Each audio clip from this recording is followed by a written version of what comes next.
welcome back to my channel and my craft room. I'm Kelly Wicker and I'm so happy to have you here.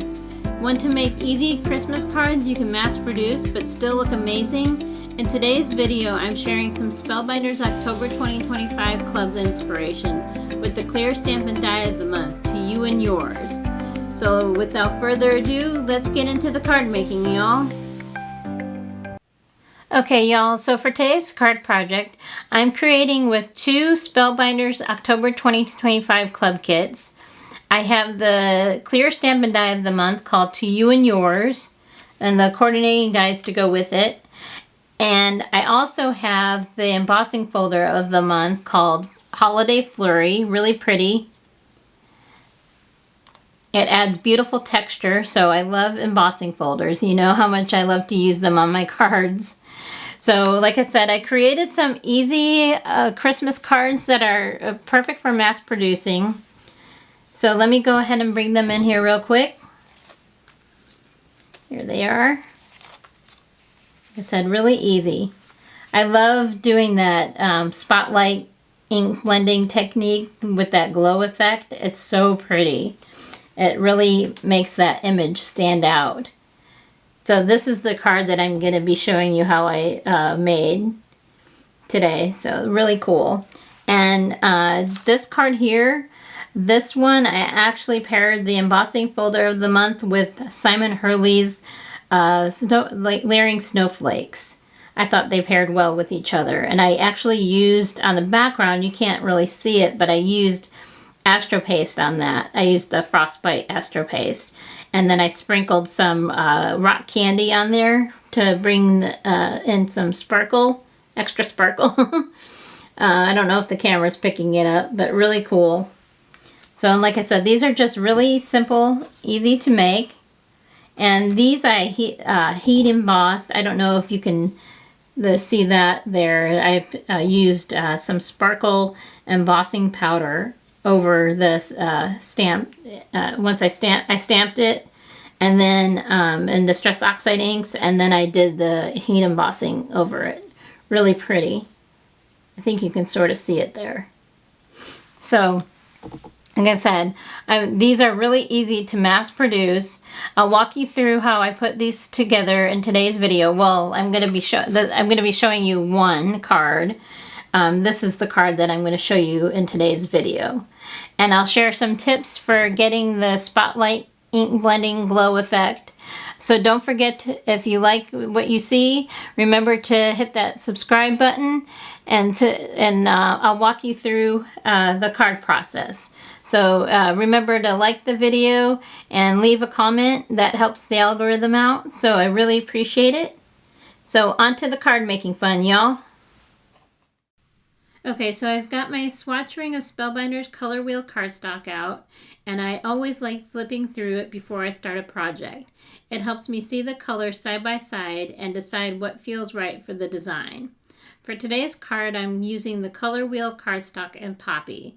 This red is just beautiful. It's rich, bold, and perfect for Christmas. At least I think it is. It's one of my favorites, and since I only have a single sheet of it, I'm being really conservative and making sure I cut it down carefully so I can stretch it across as many projects as possible. I've also got my old Fiskars paper trimmer on the desk. If you watched my last video, this is the one I mentioned that's getting a little worn out. So hopefully I can find the blades to replace or something like that. But for today, it's still working just fine.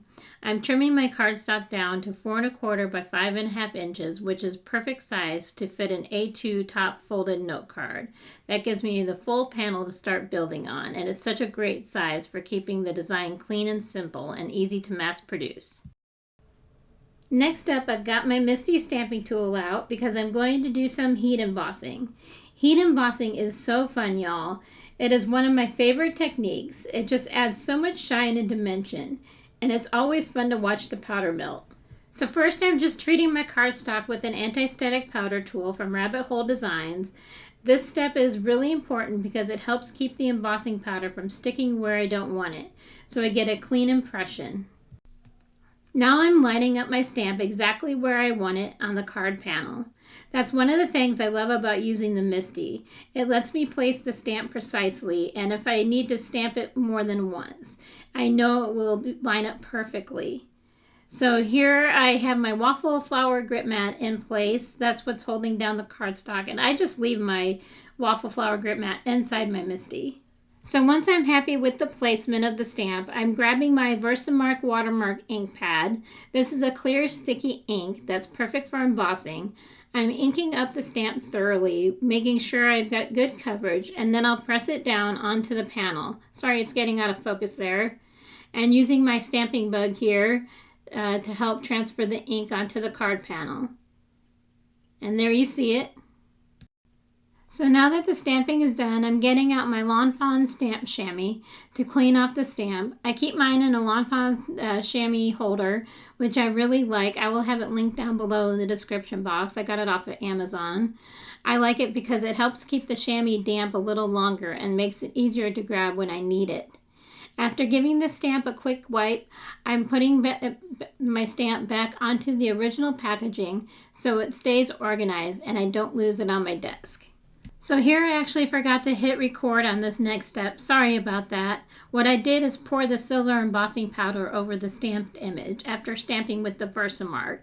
I just sprinkled the powder generously across the panel, tapped off the excess, and funneled it back into the jar. Sorry about that.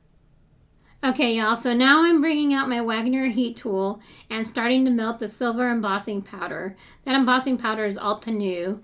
This is always the best part. The magic happens right here as the powder goes from dull and grainy to shiny, metallic, and smooth. I like to keep the heat tool moving so I don't scorch the cardstock. And y'all, I've done that before, once or twice. And you can see how the design really comes to life as the embossing sets. Next up, I'm going to do the heat embossing for the sentiment, so I have it ready to go for the card. For this, I'm using white embossing powder from Hero Arts, which really pops against darker cardstock and gives a clean, bold finish. So first I'm treating the cardstock with my anti-static powder tool there to keep the stray specks from sticking around the words. Then I'm inking up the stamp with the VERSAMARK ink. I love this clear set of stamps here. A lot of great sentiments here for Christmas. Now I'm just going to go ahead and place it down onto the cardstock because I'm going to press it onto the MISTI. You don't have to worry about lining it up perfectly straight on the cardstock. That makes it so much easier because these have matching dies, which is great. You know I'm here for that. The only thing I want to do is I want to make sure that I don't press too hard because I don't want the letters to smush, and I want them to stay nice and crisp and clean. So once stamped, I'm going to sprinkle on the embossing powder. So I'm just going in here nice and lightly. I didn't want to use my stamp bug, my pressure tool for that at all. So next up, I'm going to get my stamp cleaner here, my stamp chamois, and I'm going to clean off the stamp. I'm trying to get better about cleaning my supplies and my stamps and making sure I treat things extra nice and careful so they last a long time. And making sure to put it back in the packaging, of course, so I don't lose anything, because sometimes I'll set things aside and I'll lose things. Okay, so now that is stamped and ready to go, I'm going to sprinkle on the white embossing powder. I'm using Hero Arts white embossing powder. So just going to pour it over the whole stamped image. I have a piece of copy paper here ready to catch the leftovers. And then I'm getting out my paintbrush just to remove some of the little specks here and there that I don't want. And then it's going to be ready to heat set. So just funneling the leftovers back into the container. Alright, then I'm getting out my heat tool here. I love to watch the sentiment melt into that smooth white. It always makes it stand out beautifully on a card. This is so pretty. There we go. Just takes a little bit to get it melted. That looks great. Now I'm bringing in my Anna Griffin Empress Mini die cutting machine along with the matching dies to cut out the sentiment. This machine gets so much use in my craft room, y'all. It's compact, it's powerful, and I love how easy it is to keep on my desk for quick die cutting. You know, I talk about this machine a lot on my channel. But I'm going to be placing the stamped sentiment with the die on top of the magnetic mat, which really helps keep everything lined up perfectly so the die doesn't shift while running it through, and makes cutting out sentiments so much easier and more precise. You can find the Empress Mini on Amazon still. I'll have it linked down below in case you're interested. Okay, the die is all lined up there, so I'm just going to run it through the machine real quick. See, no tape required thanks to the magnetic mat, and that's one of the things I really love about it. It holds everything in place perfectly, so I don't have to fuss with washi tape or worry about the die shifting while cutting. And there's the sentiment, all nice and ready to go for a card.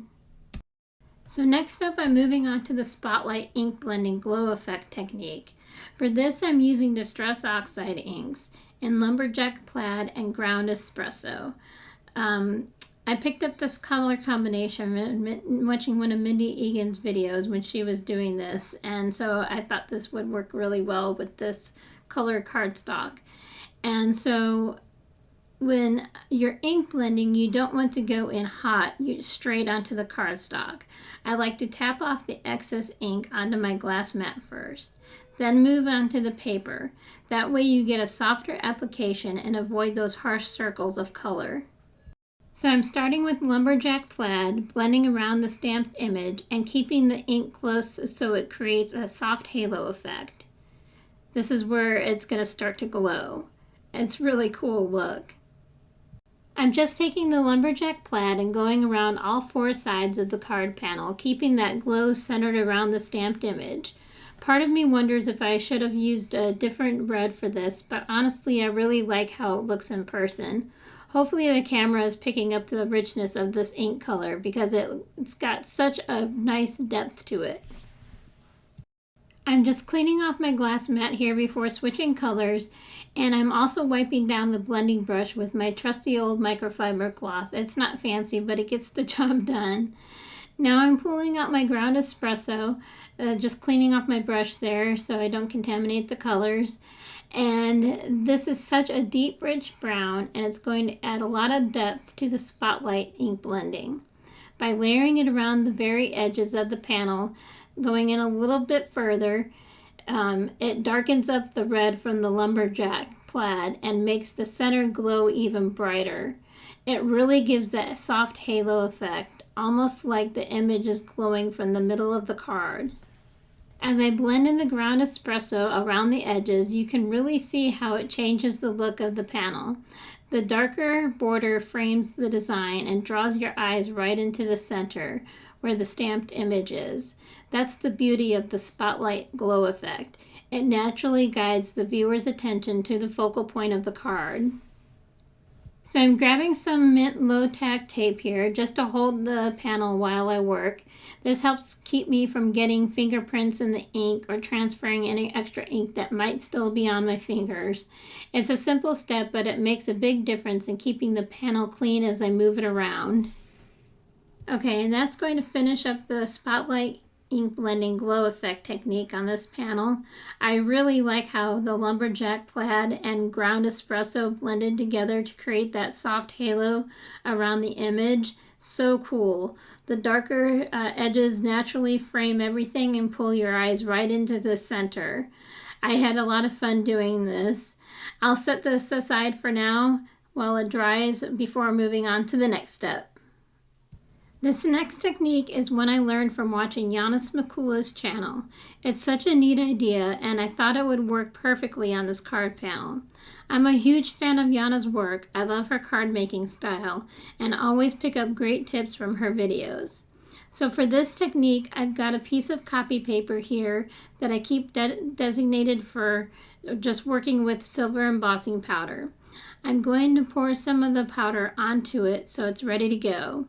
Yana usually uses a VERSAMARK ink pad to ink up the edges of her panels, but today I'm going to be using Ranger's Emboss It pen instead. It's clear just like the VERSAMARK ink pad.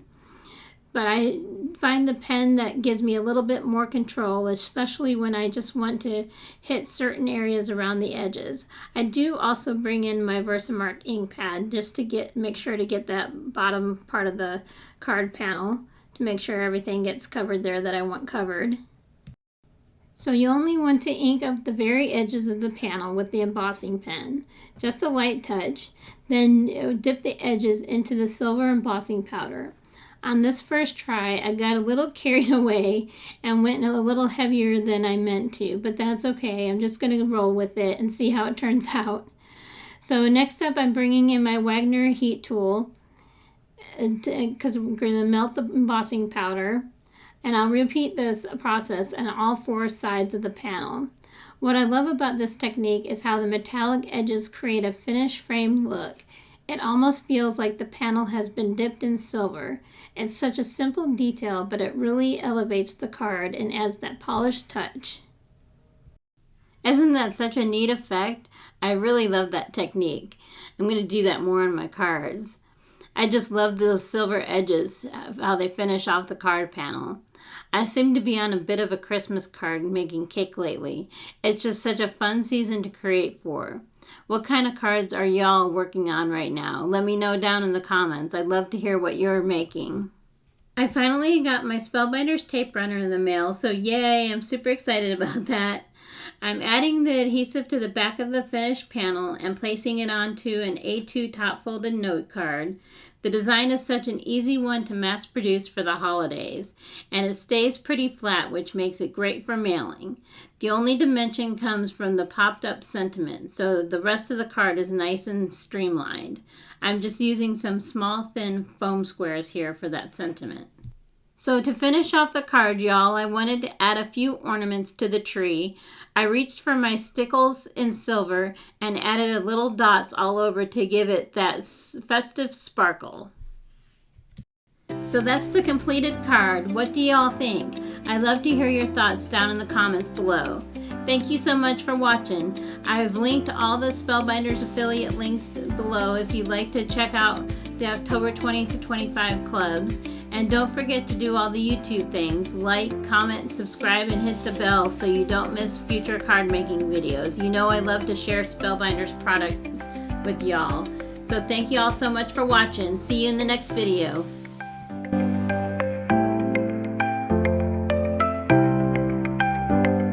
Ciao for now.